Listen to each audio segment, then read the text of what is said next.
Усім прывітанне, з вами Зміцер Лукашукі. Мы працягваем абмяркоўваць падзеі ў Беларусі і за яе межамі. Ну што ж, рэгулярныя эксперты, рэгулярныя сустрэчы з нашымі каментатарамі. Гэта заўсёды добра, прыемна. Прывыкаеш да хорошага. Раз на 2 тыдні сустракацца з Валерыем Кавалеўскім, кіраўніком агентства еўраатлантычнага супрацоўніцтва, экс-дыпламатам. Ну што ж, спадар Валерый, я так разумею, дыпламатычныя такія успомнілі ўсе свае навыкі дыпламата і зараз завіталі фактычна з дыпламатычным візітам у Вашынгтон на Генасамблею ААН у тым ліку.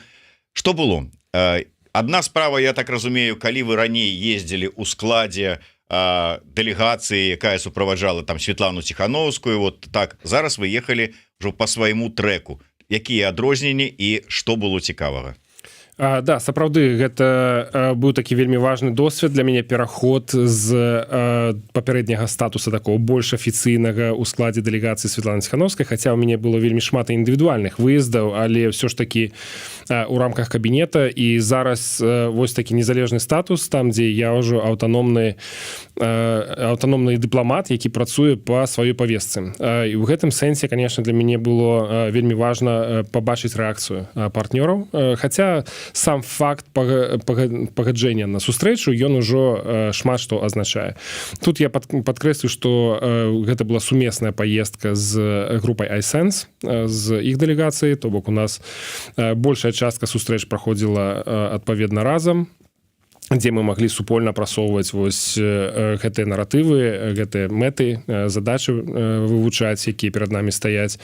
У Вашынгтоне гэтая праграма была досыць падобная да таго, што я рабіў раней. Фактычна яна цалкам паўтарала тыя праграмы, тыя сустрэчы, якія я рабіў і ў рамках кабінета. Гэта цэлая серыя брыфінгаў і кансультацый у дзярждэпартаменце, гэта сустрэчы ў Белым доме, у Радзе нацыянальнай бяспекі, гэта некалькі сустрэч у Кангрэсе Злучаных Штатаў і ў Сенаце, і у Палаце прадстаўнікоў, і таксама некалькі было экспертных сустрэч. Але вот я хацеў удакладніцца, ўсё ж такі, калі раней вы прыязджалі больш як палітык, умоўна кажучы, то зараз вы прыязджалі як прадстаўнік экспертнай супольнасці найперш. То есть вот была зараз больш такі экспертны трэк ці не?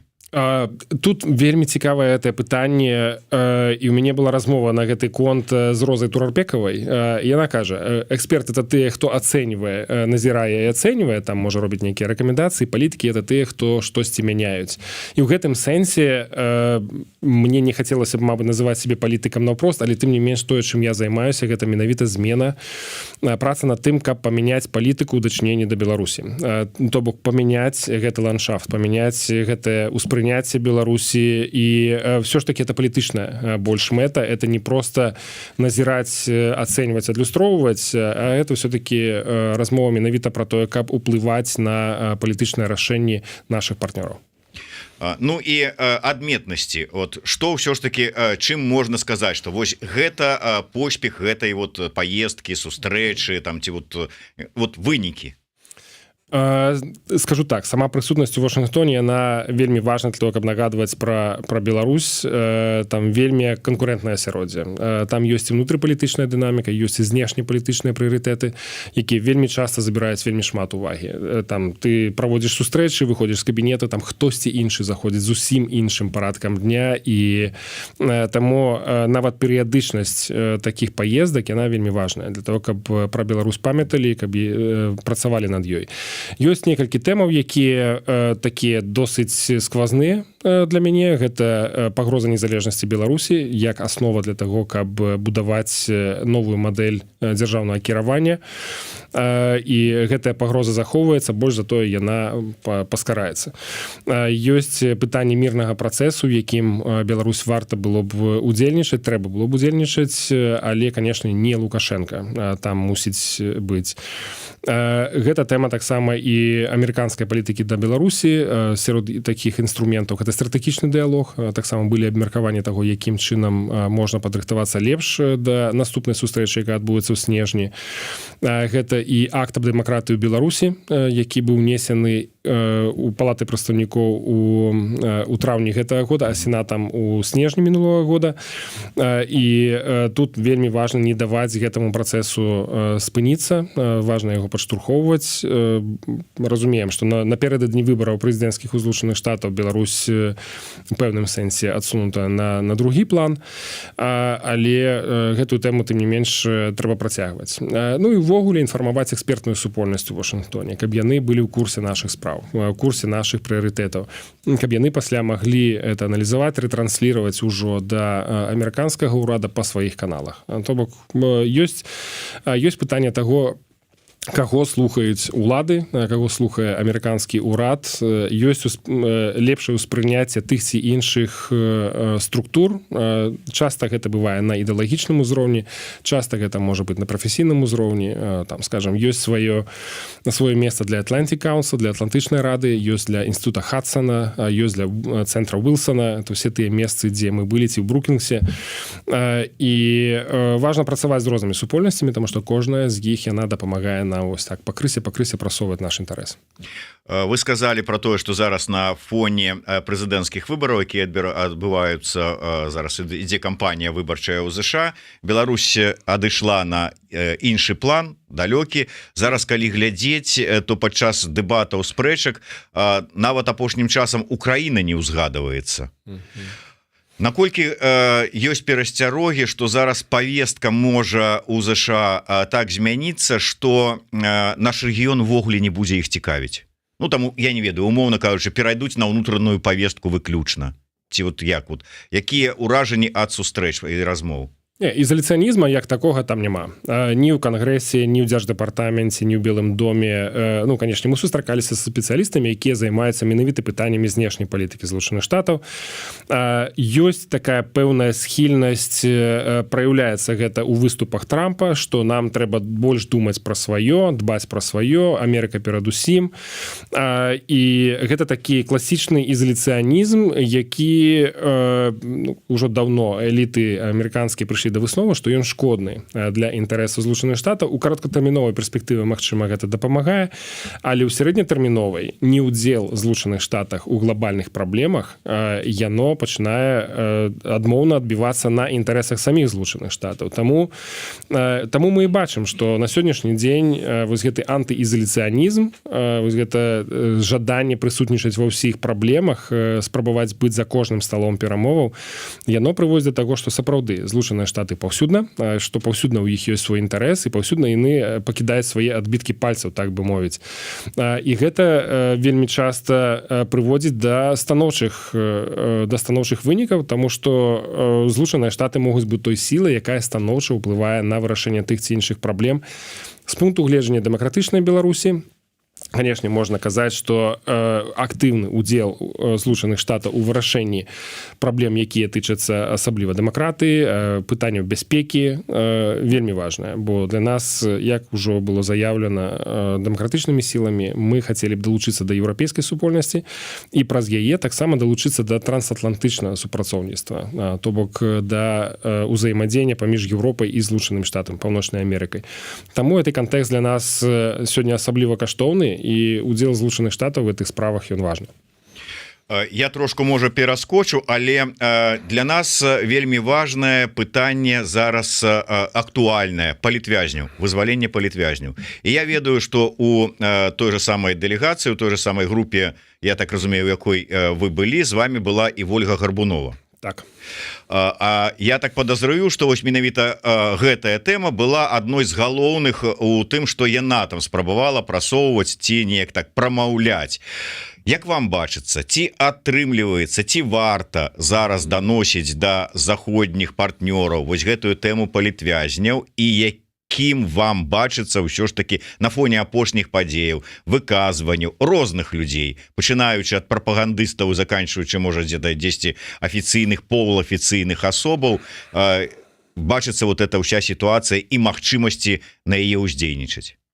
Гэта вельмі шмат пытанняў. У адным пытанні паспрабую іх раздрабіць як і адказаць як мага поўна. Найперш, другая частка моей поездкі ў Злучаныя Штаты была менавіта ў Нью-Йорку на сесію Генеральнай асамблеі ААН. Это быў тыдзень высокага ўзроўню, і тут я ўжо выступаў як такі памочнік Ольгі Гарбуновай, бо яна ўсё ж такі вядучая сіла па пытаннях вызвалення палітычных зняволеных. Моя функцыя менавіта забяспечваць дыпламатычную працу там, дзе я магу сапраўды дапамагаць Вользе.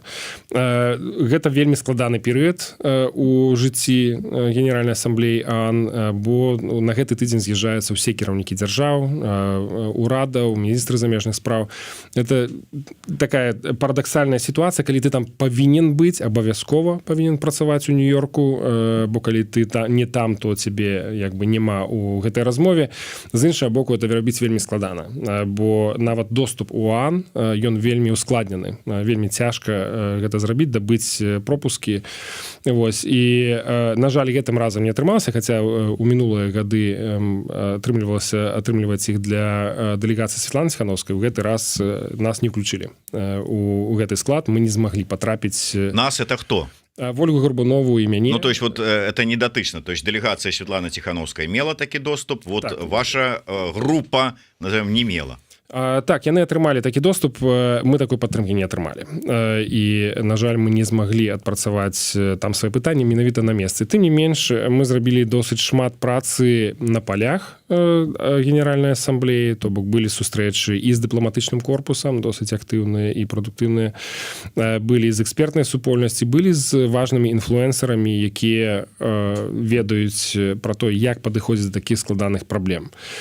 Таму можна сказаць, што это быў такі першы дотык да міжнароднай супольнасці, як можна працаваць у міжнародных арганізацыях такіх як ААН, з тым, каб прыцягваць увагу да тэматыкі палітзняволеных менавіта да задачы іх вызвалення. І так, без удзелу міжнароднай супольнасці гэтае пытанне будзе складана вырашальнае. Таму нам трэба абавязкова неяк кааперироваться з імі, знаходзіць тыя варыянты вырашэння праблемы, каб людзі працягвалі выходзіць без таго, тым не менш, каб не кампраметаваць агульную стратэгію, каб не падрываць агульную стратэгію ціска і непрызнання Лукашэнкі як легітымна кіраўніка Беларусі. Так што вось у гэтым плане і велася гэтая размова. Шукаюцца практычныя дзеянні, якія могуць дапамагчы нам вызваляць людзей. І тых людзей, якія адносяцца, скажем так, да шырокай масы палітзняволеных, і да тых людзей, якія адносяцца да асаблівага спіску. Як мы ведаем зараз некаторых публікацый у сацмедыа, ёсць асаблівы спісак з 20, дзе людзі, якія туды ўвайшлі, я так разумею, не па сваёй волі, што яны там застануцца да канца сваіх тэрмінаў, а это вельмі-вельмі працяглыя тэрміны, і, конечно, пагаджацца мы на гэта не павінны, болей за то мы павінны актыўна працаваць над тым, каб усе палітзняволеныя выйшлі своечасова. Тут таксама я адзначу цікавае назіранне. Зараз у Варшаве праходзяць два важных мерапрыемствы. Адно з іх было Варшаўскі форум па бяспецы. Адначасова яны праходзяць чамусьці. І такое мерапрыемства, штогадовая канферэнцыя АБСЕ па пытаннях чалавечага вымярэння у іх дзейнасці. І вось літаральна учора было адразу две дыскусіі па тэме палітычных зняволеных. Адзін з іх праводзілі праваабаронцы і асацыяцыя сем'яў былых палітзняволеных, здаецца, так яна называецца. І другое мерапрыемства праводзілася Светланай Ціхановскай кабінетам.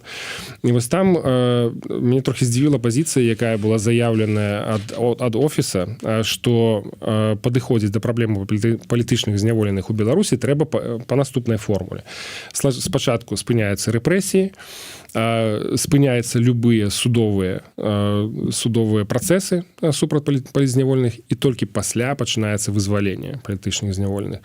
Мне здаецца, што эта формула, яна недасканалая, яна не абмяркоўвалася, па-першае, яна недасканалая, то бок незразумела, якім чынам настойваць на менавіта такой формуле. А што калі рэжым адмовіцца спыняць рэпрэсіі, але працягне выпускаць палітзняволеных? Нам адмаўляцца ад іх і адпраўляць іх назад турмы. Карацей, вельмі такая непрадуманая, на мой погляд, формула. Трэба было б ўсё ж такі больш кансультавацца з тымі, хто займаецца гэтай тэмай пастаянна, для таго, каб не пасылаць такіх супярэчлівых сігналаў для рэжыма. Ну, тут, я так разумею, можа быць, паўплывалі размовы наконт таго, што рэпрэсіі-то не спыняюцца, людзі выходзяць, а на іх месца тут жа трапляюць іншыя, якіх судзяць па тых жа палітычных матывах. Ну і маўляў, што трэба спыняць рэпрэсіі, гэта вельмі важна, без гэтага вызвалення, канешне, важнае для тых людзей, якія выходзяць, але для самого працэса, ну, как бы губляе сэнс, бо на месца адных прыходзяць іншыя.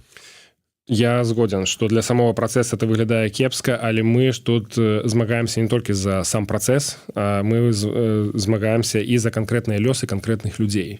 І калі ёсць магчымасць вызваляць людзей сёння і зараз, разумеючы, што гэта, магчыма, не паўплывае на рэпрэсіі, то трэба карыстацца гэтай магчымасцю і ўсё ж такі выцягваць людзей з турмаў тады, калі ёсць для гэта магчымасць. То бок это тая сітуацыя, калі можна ўсё скласці ў адзін пакет і сказаць, мы вырашаем гэтую праблему пакетна, там ад таго, каб спыніць рэпрэсіі, да ўвогуле правядзення вольных выбараў. Але ці рэалістычна нам разлічваць на тое, што мы зможам пакетна вырашыць усю сітуацыю, увесь кантэкст яго памяняць з мінуса на плюс і пажадана за адзін дзень. Я думаю, што это нерэалістычныя разлікі. Таму трэба падыходзіць часам сегментировать, разбіваць праблему на падпраблемы і працаваць менавіта там, дзе мы можам зрабіць нейкія змены. Тым больш, што мы разумеем, што само вызваленне палітычных зняволеных, ці то з гэтай шырокай масы палітзняволеных, ці з асаблівага спісу гэта, яно ідзе на карысць перш за ўсё грамадству беларускаму, унутранай сітуацыі. Гэта таксама дадае нейкіх сіл, дадае надзеі на тое, што ўсё ж такі мы можам вызваляць беларусаў, што самыя беларусы могуць вызваляць беларусаў, што гэта не абавязкова павінны быць нейкія знешнія сілы, якія ўмешваюцца там і прымушаюць Лукашенка ці іншых людзей з рэжыма ісці на такія крокі. Беларусы павінны вызваляць беларусаў, бо это ўнутры беларуская праблема найперш. Але это таксама закранае і тэму палітычнага дыялога паміж дэмакратычным рухам і рэжымам. Таксама мяне здзіўляе тое, што зараз такое ёсць непаразуменне. Там нам трэба размаўляць з рэжымам, ці не трэба. Гэтай дыскусіі, в прынцыпе, ніколі не было. Ад пачатку унутрыпалітычнага крызісу ў Беларусі заўсёды была стаўка на тое, што мы павінны размаўляць з рэжымам толькі праз дыялог, толькі праз нейкія дамоўленасці і магчыма, праз нейкія кампрамісы мы зможам вырашыць унутрыпалітычны крызіс у Беларусі. На сённяшні дзень я чую зараз некаторыя такія меркаванні, што не, гэта немагчыма, яны недакранальныя, мы не можам падыходзіць да гэтых людзей з нейкімі прапановамі, з нейкімі размовамі. Даруйце, нават па пытанні палітычных зняволеных размаўляюць з Расіяй. У Расіі той самай працуе паўнавартасны дыпламатычны корпус з краін захаду. У іх ёсць гэты дыялог, у іх ёсць гэтая размова. І мы таксама не можам адмаўляцца ад таго, каб шукаць магчымыя варыянты для вывучэння пазіцыі адно аднаго. А чаго хоча рэжым? Якія саступкі яны чакаюць з боку беларускіх дэмакратычных сіл ці з боку захаду для таго, каб вызваляць людзей, каб ісці на іншыя крокі па вырашэнню гэтага унутрыпалітычнага крызісу. І тут я таксама хацеў бы перайсці да іншага падпытання. Гэта датычна таго, хто можа быць перамоўца з таго боку. Бо літаральна на гэтым тыдні, я так разумею, з вашым удзелам таксама былі пэўныя кантакты і размовы з тым самым Васкрэсенскім. Ўсё ж такі, я думаю, з нашага боку павінна быць пэўнае разуменне, з кім мы размаўляем, якія ёсць паўнамоцтвы, ці паслядоўны чалавек, ці ён насамрэч паводзіць сябе адказна і ці ён не трансліруе проста асабістае меркаванне. Бо мы можам патрапіць у сітуацыю, калі Васкрэсенскі літаральна выказвае проста сваё асабістае меркаванне, а мы ім чамусьці кіруемся. Якое, як ён сказаў там, якое дзіўным чынам супадае з меркаваннем Лукашэнкі, якое гучыць троху пазней. Ну, мне здаецца, што гэта такі лёгкі флірт з боку Васкрэсенска, яго трэба таксама трохі прысцішыць і размаўляць адказна на тэмы, якія тычацца лёсаў жыцця людзей.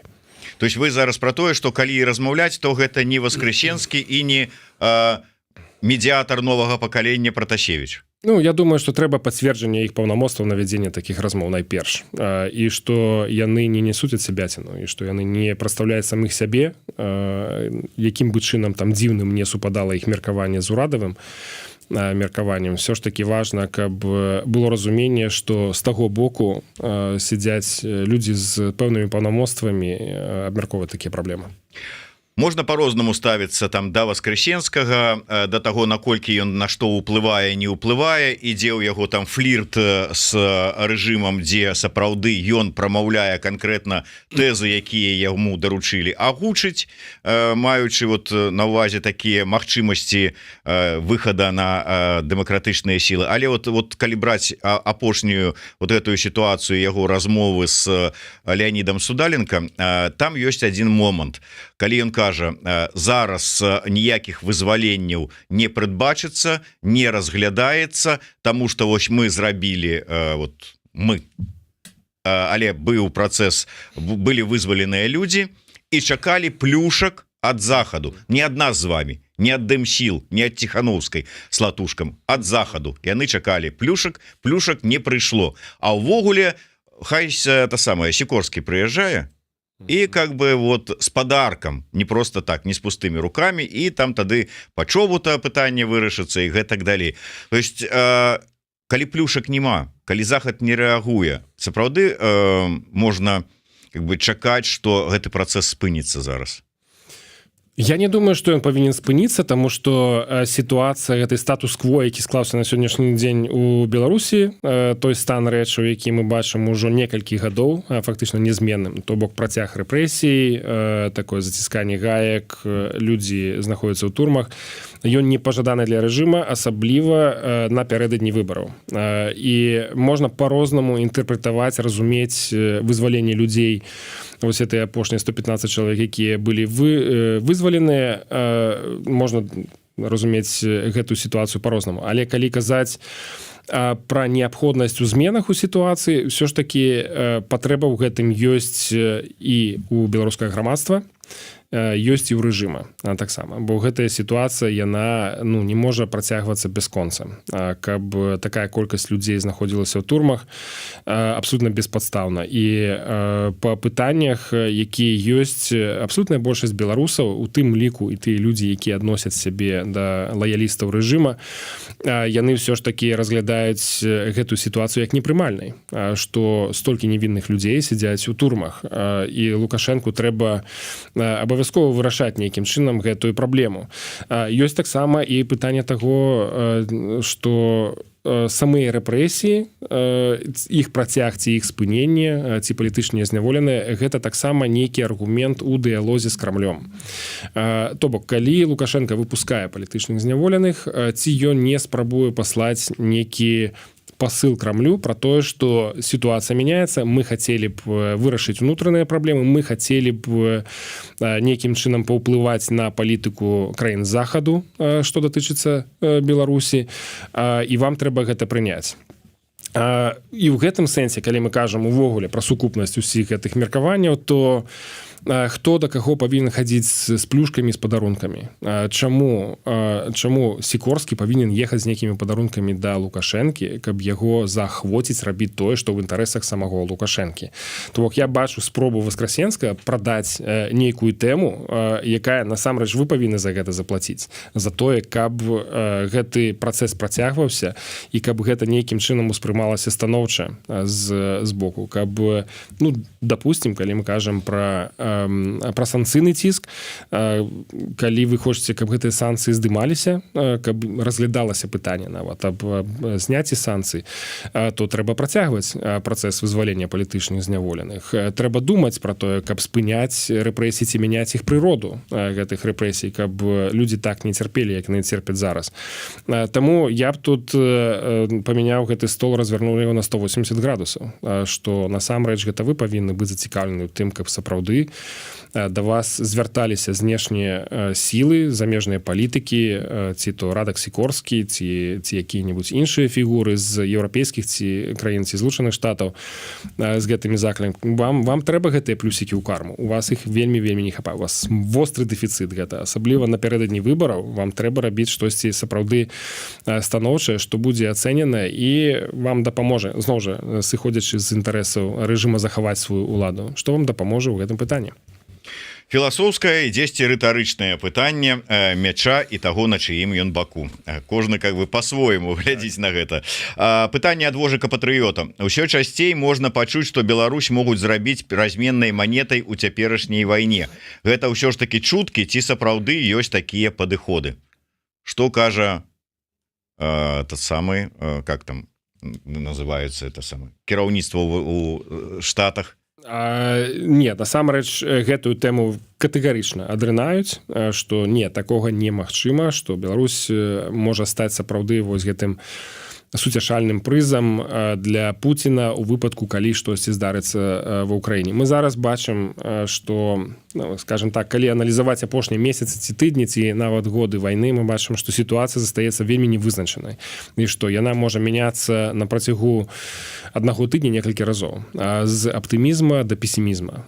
Я маю на ўвазе на вайне паміж Украінай і Расіяй.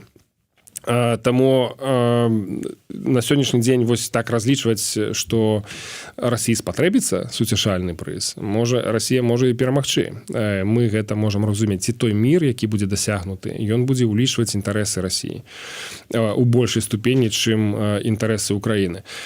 Таму, магчыма, не спатрэбіцца такі суцяшальны прыз, але пры любых сцэнарах мы разумеем, што ў Беларусі вельмі складаная сітуацыя, што Расія не проста так нарашчвае свой уплыў у Беларусі, што Расія не проста так умацоўвае свой кантроль над сітуацыяй у Беларусі і не толькі над сітуацыяй, над тым, як Беларусь кіруецца. І ў гэтым сэнсе мы ў любым выпадку знаходзімся ў складаным становішчы, з якога трэба шукаць выхад. Ён пакуль не знойдзены. Пакуль гэты дыскусіі, гэтае абмеркаванне з замежнымі палітыкамі, яны не прывялі да таго, каб міжнародная супольнасць звярнула ўвагу. Дакладней, яны звяртаюць увагу, але гэта не транслюецца ў нейкія канкрэтныя дзеянні супраць Расіі, супраць дзеянняў яе па паглынанні Беларусі і пра тое, каб трымаць Лукашенка адказным за тое, што адбываецца. Бо на сённяшні дзень ён кантралюе сітуацыю ў Беларусі і ён нясе адказнасць за яе суверэнітэт і незалежнасць, нягледзячы на тое, што суверэнітэт прыналежыць беларускаму народу. І тым не менш, нам гэтую працу абавязкова трэба працягваць, трэба казаць пра тое, што нам пагражае сур'ёзная небяспека нашай дзяржаўнасці, нам яе трэба адстойваць. Тое, што рабілася напярэдадні швейцарскага саміта, тое, да чаго я маў непасрэднае дачыненне, гэта распрацоўка такіх базавых нацыянальных інтарэсаў, якія маглі быць улічаныя падчас мірнага працэса, падчас гэтых перамоваў. Умоўна кажучы, нічога пра Беларусь без Беларусі. На сённяшні дзень Лукашэнкі няма шансаў патрапіць на мірны саміт, то бок усе галоўныя гульцы, з кімі размаўляў, тым ліку, якія прадстаўлялі Злучаныя Штаты, еўрапейскія краіны і Украіну саму, яны катэгарычна адмаўляюцца бачыць Лукашэнку там. Бо ён не самастойны гулец, ён суудзельнік. Але і не гатовы бачыць дымсілы, умоўную Ціхановскую ці яшчэ каго-нибудь. Так пытанне на сённяшні дзень не стаіць, бо зараз не стаіць падрыхтоўка другога саміта, але да швейцарскага саміта сапраўды нам не атрымалася выбіць вось гэтае запрашэнне для Святланы Ціхановскай. Але ёсць іншыя спосабы давядзення гэтай інфармацыі, каб нацыянальныя інтарэсы Беларусі улічваліся падчас гэтага мірнага працэса. Зноў жа, это тое, чым я займаўся ў кабінеце напярэдадні швейцарскага саміта, былі распрацаваны гэтыя нацыянальныя інтарэсы, і першы пункт там быў гэта вывад расійскіх войскаў з тэрыторыі Беларусі. То бок заканчэнне вайны Расіі супраць Украіны павінна абавязкова азначаць, што расійскіх ваенных на тэрыторыі Беларусі не будзе, каб не паўтарылася тая сітуацыя, якая прывяла да уварвання Расіі ў Украіну з тэрыторыі Беларусі. І я быў рады пабачыць, што Светлана Ціхановская скарысталася гэтымі напрацоўкамі, і на Генасамблеі ААН яна заяўляла гэта як менавіта той трэк, па якім трэба ісці, калі размаўляць пра мірны працэс для завяршэння вайны паміж Расіяй і Украінай. І нягледзячы на тое, што мы чуем гэтае запэўненне пра тое, што мы вас не здамо, мы вас не аддамо Расіі, я не думаю, што гэта нагода для того, каб губляць фокус. Трэба абавязкова гэтаму надаваць увагу, і гэта фактычна адна з самых галоўных місій для маёй арганізацыі. Калі мы кажам пра суверэнітэт, захаванне незалежнасці, з гэтай нагоды ядерная дактрына расійская абноўленая і суверэнітэт Беларусі як звязаныя? Насамрэч гэта мне вельмі нагадала тую сітуацыю ў сакавіку 23 года, калі Пуцін заявіў пра тое, што ён збіраецца размясціць ядзерныя зброі, свае ядзерныя зброі на тэрыторыі Беларусі. Гэта было зроблена без папярэджання, без удзелу Лукашэнкі, ён не стаяў побач, ці ён нейкім чынам не падхапіў гэты месседж. Фактычна толькі праз некалькі тыдняў Лукашенко адрэагаваў на гэтае паведамленне Пуціна. То бок тады Пуцін фактычна распараджаўся тэрыторыяй Беларусі, нібыта гэта некая Тульская губернія. І гэта тое, што выклікала даволі моцную рэакцыю і сярод беларусаў, і за мяжой. І вось гэтае рашэнне уключыць Беларусь нібыта вось у гэты ядзерны парасон, што Расія будзе абараняць. Беларусы пра гэта не прасілі Расію.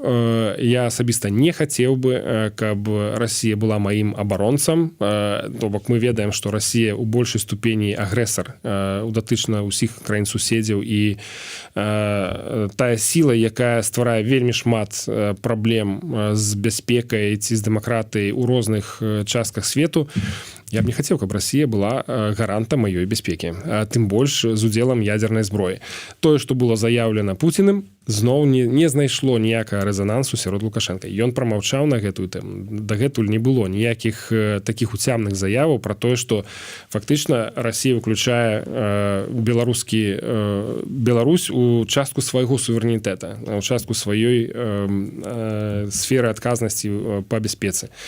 Так што конечно, гэта непрымальна, гэта трывожна, тое, што Расія разглядае нас такім чынам.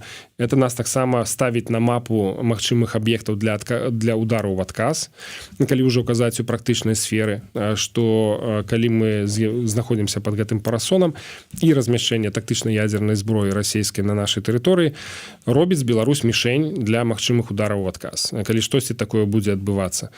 Ці гэта могуць быць звычайныя ўзбраенні, ці гэта можа быць ядзерная зброя, але зноў жа, чаму беларусы павінны плаціць нейкую цэну за авантуры расійскія, пуцінскія, дзесьці ў Афрыцы, ці на Бліжнім Усходзе, ці агрэсія супраць Украіны?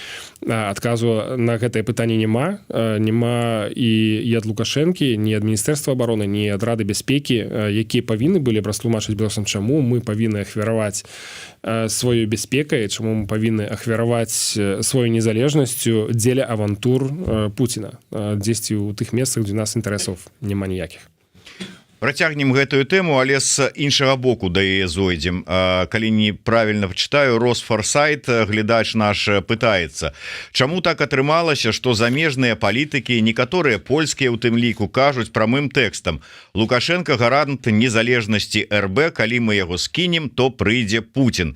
І тут адразу у галаву прыгадваюцца как бы мовіць, такія гучныя словы, сказаныя Зяноном Станіславовичам Пазняком в інтэрв'ю украінскаму СМІ. Там, правда, вырвалі для загалоўкаў словы з кантэкста пра тое, што хто заменіць Лукашэнку, ніхто на сёння. Але калі паслухаць уважліва тое, што казаў Зянон Станіславович, то ён казаў пра тое, што калі раптам заўтра Лукашэнкі не стане, то першы, хто захоча і зможа рэальна скарыстацца гэтай сітуацыяй, гэта Крэмль.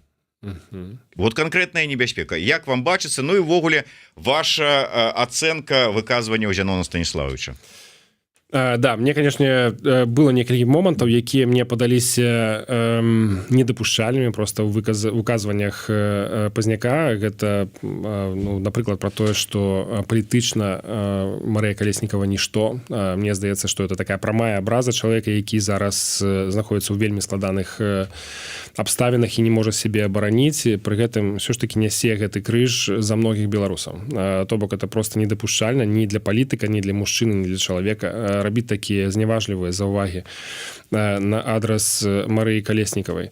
Што тычыцца таго, што ніхто не можа замяніць Лукашэнку на сённяшні дзень, ну, па-першае, тут Пазняк у неўласцівай сабе манеры сябе не выдзеліў з гэтага натоўпу, бо ён заўсёды гаворыць толькі я магу штосьці там зрабіць, толькі я не з'яўляюся агентам КГБ, толькі я самы прабеларускі. Тут ён фактычна памясціў сябе вось у гэтае поле людзей, якія палітыкаў, экспертаў, там ці людзей, якія хацелі штосьці зрабіць для Беларусі, тыя, хто не здатны на гэта, не здольны зрабіць вось гэтую розніцу. Гэта дзіўна было для мяне, но фактычна ён прызнаецца ў тым, што вось апошнія 30 гадоў, калі ён спрабаваў займацца палітыкай, ён не дасягнуў ніякіх рэальных поспехаў, не змог стварыць умовы для таго, каб адстойваць незалежнасць, суверэнітэт Беларусі ўжо з нейкіх не проста асабістых пазіцый, як ён гэта зараз робіць, а як нейкі інстытут, як нейкая палітычная сіла. А цяпер, калі казаць увогуле пра тое, ці мы зможам абараніцца ад расійскай пагрозы ў выпадку, калі будуць нейкія сур'ёзныя такія драматычныя змены ў сітуацыю Беларусі. Канешне, мы аналізавалі гэтыя праблемы ў той момант, это пачалося ўпершыню ў траўні 23 года, калі Лукашенко знік на некалькі дзён і ніхто не ведаў, дзе ён, было відавочна, што яго праблема са здароўем, і ў той момант стала відавочна такая разрыў паміж нашымі чаканнямі, нашымі магчымасцямі. Мы разумеем, што калі штосьці здарыцца з Лукашэнкам тым ці іншым чынам, ці ён саступіць, ці ён кудысьці з'едзе, ці штосьці яшчэ здарыцца з ім, то расіяне да гэтага гатовыя. У іх ёсць розныя планы, ёсць розныя пратаколы, яны думаюць пра гэта, яны да гэтага падрыхтаваныя. Ці падрыхтаваныя да гэтага мы? Не. У той момант быў відавочны адказ, што такой поўнай гатоўнасці не было. Таму ад таго часу пачалася распрацоўка такого пратакола на надзвычайнай сітуацыі і што можна было б зрабіць у тых абставінах дзеля таго, каб не дапусціць таго ж, каб сапраўды Расія заняла такія кантралюючыя пазіцыі ў Беларусі, ну і пачала ўжо кіраваць краінай па-сапраўднаму. Там ці праз сваіх людзей, ці праз нейкіх стаўленікаў там з боку беларускіх эліт. І гэтая тэма таксама была ў пэўным ці, скажем так, накірунак этой дзейнасці ён быў пацверджаны у чэрвені 23 года, калі Прыгожин ішоў маршам на Москву. Літаральна за некалькі дзён усе адчулі, што гэтая сітуацыя можа кардынальна памяняць стан рэчаў у Расіі і паўплываць на беларускую сітуацыю таксама. Ну, тым не менш, тая сітуацыя скончылася нічым, як мы памятаем, болей за то. Лукашенко здолеў нейкія сабе плюсікі зарабіць у сваю суб'ектнасць, але тым не менш, гэта не адмяняе таго, што такія сітуацыі магчымыя. І вось, напрыклад, я тут звярну ўвагу на тое, што адбываецца ў Курску, што пасля таго, як украінскія войскі занялі пэўную частку Курскай вобласці, Пуцін не паказаў, што ён здольны рэагаваць на эту сітуацыю, што ён здольны вырашаць гэты крызіс хутка і эфектыўна. Гэта павінна быць сігналам для Лукашэнкі і для эліт навокал яго. Ці зможа Пуцін у пэўны момант з'явіцца там, дзе ён павінен быць, для того, каб выратаваць Лукашэнку. Бо менавіта роля Пуціна была вырашальнай з пункту гледжання эліт у 2020 годзе, калі Лукашенко хістаўся, і гэтыя пратэсты яны вельмі блізка падвялі яго да таго, каб згубіць уладу. Але ўмяшальніцтва Пуціна, яго падтрымка фінансава-палітычная, ваенная, яны зрабілі магчымым тое, каб утрымаць эліты навокал Лукашэнкі, і вось гэты актыўны удзел досыць, дакладней, ён яшчэ не быў актыўным, але ён быў такім вельмі прадметным і вельмі ўплывовым. Ён дапамог Лукашэнку захаваць гэтую ўладу. праз 4 гады ва ўмовах курскага крызісу ці можа Лукашенко разлічваць на тое, што Путін здольны прыйсці яму на дапамогу тады, калі сітуацыя можа памяняцца. Я думаю, што адказ на сённяшні дзень будзе незадавальняючы, што Путін не здольны вырашаць праблемы нават на сваёй тэрыторыі. Тым больш ён не зможа умешвацца ў вельмі складаную унутрыпалітычную сітуацыю ў Беларусі. Так што да гэтай сітуацыі трэба рыхтавацца. Ёсць напрацоўкі, ёсць падыходы, якія я зараз не магу агучваць у гэтым эфіры, але Расія можа заставацца там, дзе яна ёсць, каб беларусы самыя ўзялі справу вырашэння палітычнага крызіса ў Беларусі ў свае рукі, каб новая ўлада была не падкантрольна нейкім знешнім сілам, незалежна ад таго, ці это Расія, ці это Злучаныя Штаты, ці Польшча, каб беларусы самыя вызначалі новую мадэль кіравання краінай і каб яны ўжо фармавалі свой уласны ўрад. Нягледзячы на тое, што мала каментуе, але тым не менш глядач пад нікам агенцтва еўраатлантычнага супрацоўніцтва прысутнічае ў чаце, штосьці там вот нават трошачку напісаў, адзначыўся. Тым не менш я раю ўсім падпісвацца на тэлеграм-канал агенцтва еўраатлантычнага супрацоўніцтва, каб быць у курсе таго, чым займаецца Валерый Кавалеўскі і яго каманда. Ну і безумоўна падпісвайцеся на YouTube-канал Еўрарада, каб не прапусціць наши наступныя сустрэчы са спадаром Валерам, якія, я нагадаю, адбываюцца раз на 2 тыдні. Подписывайте, ставьте свои подобаечки, натискайте на звоночек и расширвайте. Але мы працягнем. Днямі пачытаў навіну про тое, што у Літве пачынаецца, там спачатку было там, што вот будзе праверка фірмы Гарсу Пасауліс, потым і у навінах у беларускіх медыа шла такія загалоўкі. Фірма Гарсу Пасауліс, якая мае дачыненне да пашпарта Новай Беларусі, і далі по тэксту. Я калі чытаў, адразу думаў, першым яно мае нейкае дачыненне, хаця напэўна не мае ніякага дачынення да пашпарта Новай Беларусі. Яна мела, гэтая фірма, наўпроставае дачыненне да друкавання літоўскіх пашпартоў, на якіх яна надрукавала мільёны, калі я не памыляюся. Тым не менш, сітуацыя ў тым, што пазбавілі кантракту супрацы гэтую фірму. Ну, фірма і фірма. Што там далей з ёй будзе, хай яны самі разбіраюцца. Нас больш цікавіць лёс пашпарту Новай Беларусі, праекта, кім бацькам якога вы з'яўляецеся. Што чуваць? Так, ну бацькам я насамрэч не з'яўляюся пашпартнага праекта. Я быў чалавекам, які быў датычны да яго з'яўлення і да яго развіцця, да яго прадстаўлення публічнага. На сённяшні дзень я не з'яўляюся часткай гэтага праекта, то бок я ніякім чынам не далучаны. Я кансультаваў новага дырэктара, перадаваў усе веды і інфармацыю пра тое, што было зроблена, якім чынам трэба ісці далей. Але на сённяшні дзень такой супрацы няма. Што тычыцца ўвогуле самого праекта, это вельмі важны пункт, які да мяне адразу прыйшоў, калі я прачытаў гэтую інфармацыю, і я адчуў таксама пэўны дэфіцыт інфармацыі пра то, як развіваецца праект, бо прайшло ўжо 3 месяцы з моманту прызначэння новага дырэктара, а фактычна нейкіх такіх падрабязных дэтальных камунікацый пра тое, што адбываецца, у нас не было да гэтага часу. І тут я б хацеў адзначыць наступнае. Тое, што прызнанне пашпарта Новай Беларусі, яно будзе таким двухтрэкавым, двухбаковым. Это міжнароднае прызнанне, якое важна для того, каб карыстацца для перасячэння мяжы, для того, каб сесці ў самалёт, для того, каб атрымаць візу.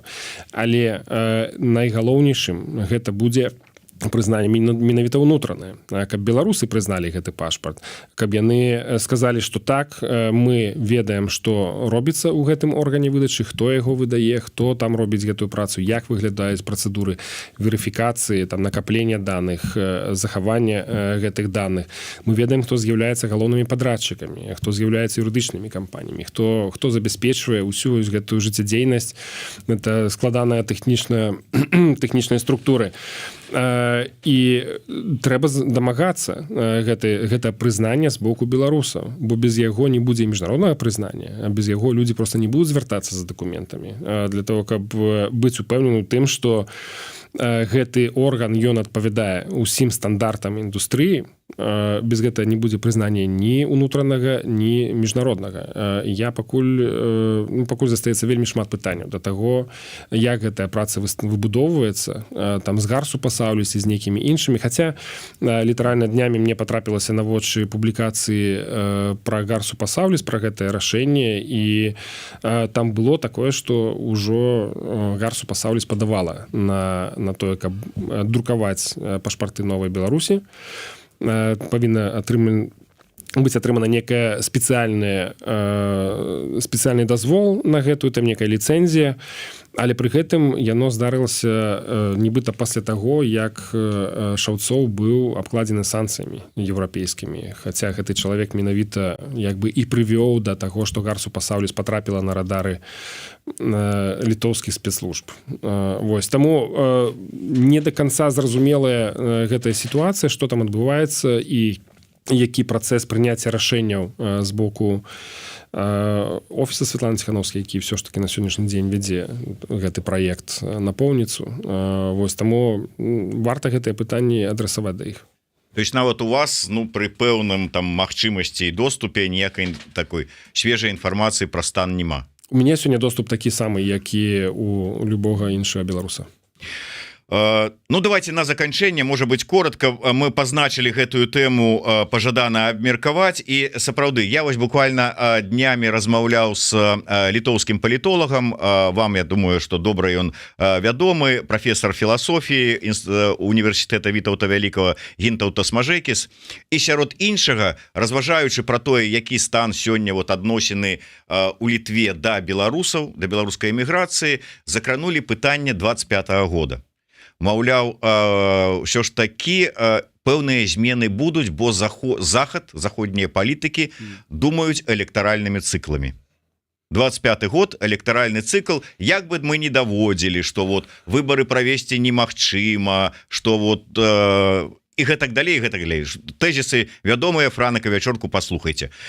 Як все ж таки вам бачыцца вся гэтая сітуацыя і з выбарамі, і з легітымнасцю, з пацверджаннем і з усім астатнім? Да, суперскладанае і вельмі адчувальнае пытанне. Ведаю, што такія вострыя рэакцыі на гэтае пытанне з розных куткоў, але сапраўды прынцып таго пацвярджэння мандата ён існуе. Ён існуе не толькі ў дэмакратыях, ён існуе нават у дыктатурах. То бок нават Лукашенко праводзіць выбары. Ён не адмовіўся цалкам ад гэтай працэдуры, ад гэтага рытуала, можна яго і так называць. Сапраўды ва ўмовах Беларусі гэта хутчэй рытуал, але тым не менш для унутрыпалітычнай легітымнасці, для таго, каб зацвярджаць сваю ўладу і настойваць на тым, што я маю права займаць гэтае месца, праводзяцца выбары. І ў гэтым сэнсе, канешне, мы знаходзімся ў пэўным сэнсе перад дылемай, што рабіць далей, якім чынам можна перапацвердзіць той мандат, які мільёны людзей надалі Святлане Ціханаўскай дзеля таго, каб прадстаўляць беларускі народ, абараняць яго інтарэсы. Я б не адрынаў гэтую тэму увогуле, хаця ёсць спроба проста сказаць, што мы бачылі гэта ў пратаколе, які быў распаўсюджаны падчас канферэнцыі «Новая Беларусь» у жніўні, што ёсць такая спроба проста прайсці міма гэтае пытанне, ніякім чынам яго не адпрацаваць, а просто ўключыць такое дэкларатыўнае палажэнне, што гэты мандат ён бясконцы да наступных выбараў. Але зноў жа для дэмакратычных сістэм, дзе палітыкі рэальна змагаюцца за тое, каб атрымаць кожны голас свайго выбарца, гэтая схема можа не прайсці. І насамрэч у мяне была магчымасць даводзіць сваю пазіцыю пра тое, што якія ёсць сцэнары, якія ёсць рызыкі ў гэтым пытанні. Вось у той момант мая пазіцыя не была пачутая, але яна нікуды не дзенецца. То бок гэта тая мадэль дэмакратычная, якая мае свае плюсы, якая мае свае складанасці, з якімі трэба абавязкова мець справу, не адрынаць іх, не ігнараваць іх, а улічваць іх і працаваць з тым, што ёсць. Так што сітуацыя будзе непростая, я так думаю, і сапраўды можа быць розная рэакцыя з боку розных краін, так, і тут не трэба змешваць пытанні легітымнасці ці нелегітымнасці Лукашэнкі, што гэтыя выбары пройдуць, сапраўды ніхто не чакае, што яны будуць дэмакратычнымі, вольнымі і што Лукашенко адновіць сваю легітымнасць. Яна ў яго адсутнічае вельмі даўно. Законнасць гэтага мандата ад 96-го года вельмі сумнівная. І першыя выбары пасля того рэферэндума, якія адбыліся ў 2001 годзе, таксама не былі прызнаныя дэмакратычнымі. То бок Лукашенко жыве з недэмакратычным мандатам вельмі даўно. Але я б не змешаў гэта пытанне з дэмакратычнасцю мандата Святланы Ціхановскай і дэмакратычнага поля ўвогуле. Это розныя задачы, іх трэба разводзіць. Я бачу спробы змяшаць гэта ў адзін пакет. Але ўсё ж такі адсутнасць дзеянняў, адсутнасць нейкіх рашэнняў, якія будуць пераканаўчымі, якія будуць сапраўды выглядаць як прымальнымі з боку дэмакратычнай супольнасці беларускай, яны могуць прывесці да нейкіх новых наступстваў. Ну што ж, не закранулі тэму Гаагі, але сёння ўжо няма часу, і тым больш, што па гарачых, так бы мовіць, слядах шмат хто выказаўся. А по Гааге все ж таки я хотел бы сказать. Важное пытание, сапраўды, датычыцца международной повестки. Все ж таки тут я б хотел подзякаваць літоўскаму ўраду за то, что яны зрабілі такі крок. Важно, что гэта зроблена было до выбораў, бо хто ведае, што будзе пасля гэтых выбораў. Важно таксама адзначыць, што да гэтай працы спрычыніліся вельмі многія беларускія ініцыятывы, аналітычныя цэнтры, праваабаронцы, эксперты, якія збіралі гэтую інфармацыю, якія распрацоўвалі гэтую канцэпцыю. Што гэта было вельмі шырокае поле. На сённяшні дзень мы бачым, што яно звузілася да 2 імёнаў, тыя людзі, якія несуць гэтую справу у народ, але тым не менш вельмі важна падкрэсліць, што гэта ўсё ж такі было вельмі шырокае намаганне ад розных ініцыятыў беларускіх.